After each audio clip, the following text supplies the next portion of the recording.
Good. Mate, Newcastle, you played a few footy games here, but what do you think it's going to be like when you're boxing in front of Newcastle? No, I think it's going to be an outstanding atmosphere, to be honest with you. I've been to plenty of fights at this venue, and it's an awesome place to fight at, to be honest. I've been there a couple of times, as I said, and the atmosphere in there and how electric it is and how much Newcastle love their fighting, I think it's going to be a great night. I guess when you have that atmosphere around you when you're fighting, does that give you an extra bit of energy, you'd say?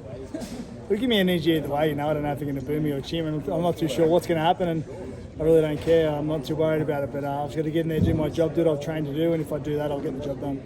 He told you there's no fear in his heart when he's bringing a war. How do you react? Yeah, he said there's no fear in his heart, and I said we'll see. So for him to even bring it up, I'm surprised he even spoke. Actually, he hasn't done a lot of talking for the preparation of this or in the build up to this to try and sell the fight or promote the sport of boxing in general. So I'm surprised he said I think it comes from a place of fear, to be honest. You seem a lot more calm. He seems a bit nervous. Do you see that in him?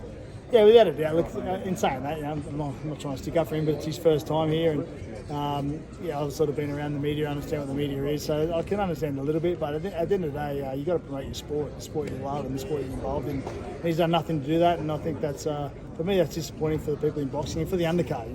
At the end of the day, we're headlining an event to help promote the sport and help the undercard, and we should be doing our best to promote it. And he hasn't done that at all. You've been part of some big cards. How does this undercard go? I think this is probably the best undercard I've been involved in overall. I mean, I think when you look at previous undercards I've had, obviously big names. Tim Zoo's been obviously a huge name, great boxer and good years. But when you look at this one, you've got obviously Nikita Zoo, Harry Garside, Sam Goodman, and then Haas Handel. I mean, there's 10 fighters there. There's 5, including them myself. There's 10 fighters. In those 10 fights, there's been 4 losses between the 10 fighters. So it's a pretty amazing card, to be honest. For No Limit to be able to put together guys who have had no losses, I think the most amount of losses anyone's had is 1 loss, and that's myself and Kris. So it's an amazing card, and it's going to be a great night of boxing, and everyone should be tuning to watch it.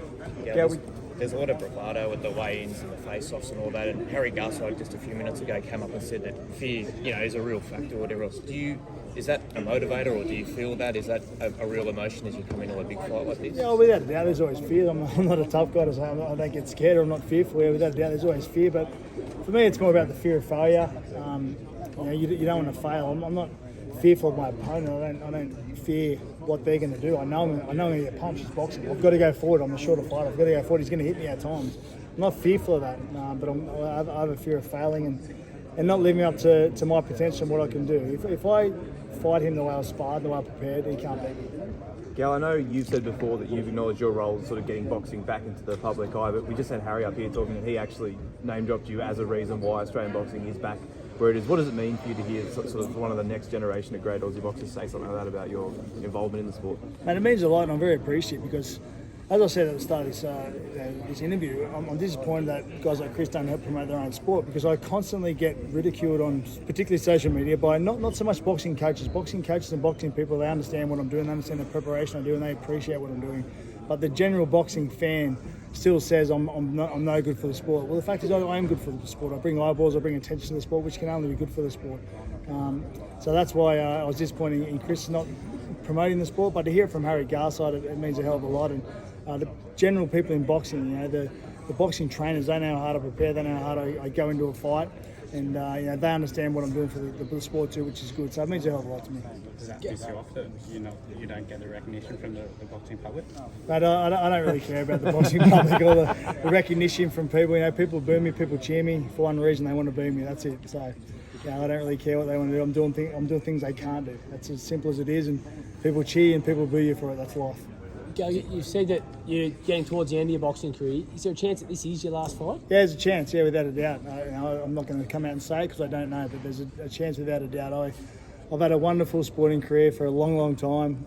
I put my body through a hell of a lot, my mind through a hell of a lot, and my head through a hell of a lot. And there comes a time in life where you've got to put your family first, and you've got to put your health first, and it's pretty close, to be honest. I don't know if it's going to be this fight or not. I'm not going to say I'm going to retire, but without doubt, I'm right at the back end, yeah. To go out as the Australian champ, it would be not a bad way to finish. It would be without a doubt, yeah. To go out, I look at boxing and I look at a lot of people who retire, and there's not a lot that get to go out on a win. They always seem to keep pushing. Now, I'm not going to keep pushing, but to go out on a win would be awesome, to be honest. Even to win the Australian title, I've fought 3 Australian champions in the past, only fought for it once, and I've fought world champions. So to fight for it and win it's going to be huge. You guys, Thanks, Cal.